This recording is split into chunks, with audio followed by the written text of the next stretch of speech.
বাঁচানোর জন্য হকানি যদি হাফেজ আলেম হতে পারো তাহলে তোমার জন্য ধন্য হবে। তোমার আব্বা আজকে এনামুলের আব্বা অত্যন্ত খুশি, ওনার চোখে পানি এসে গেছে আনন্দের সাথে। এই এনামুলের আব্বা ওনার ওয়াইফ অর্থাৎ এনামুলের আম্মা যদি হকানি হাফেজ আলেম হয় এবং আমলওয়ালা হয়, কিয়ামতের ময়দানে আল্লাহ সুবহানাহু ওয়া তাআলা ওনাদের মাথার উপরে নূরের তাজ আল্লাহ করে দেবে। সুবহানাল্লাহ।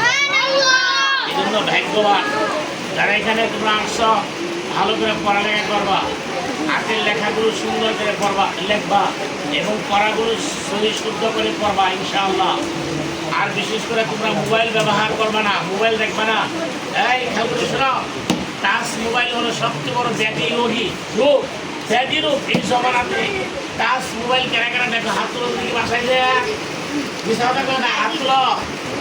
টাচ মোবাইল কেনা দেখো, আজ থেকে প্রতিজ্ঞা নাও, বলো টাচ মোবাইল আমরা দেখবো না ইনশাআল্লাহ।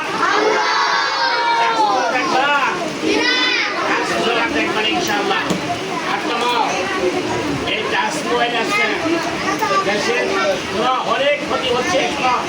তোমার শুধু ক্ষতি না, তোমার চোখের ক্ষতি হচ্ছে, তোমার ব্রেনের ক্ষতি হইতেছে। এই টাচ মোবাইলের দ্বারা মানুষ অনেক খারাপ কাজ করে, অনেক কি করে, অনেকে টিকটক করে, অনেক মাদ্রাসা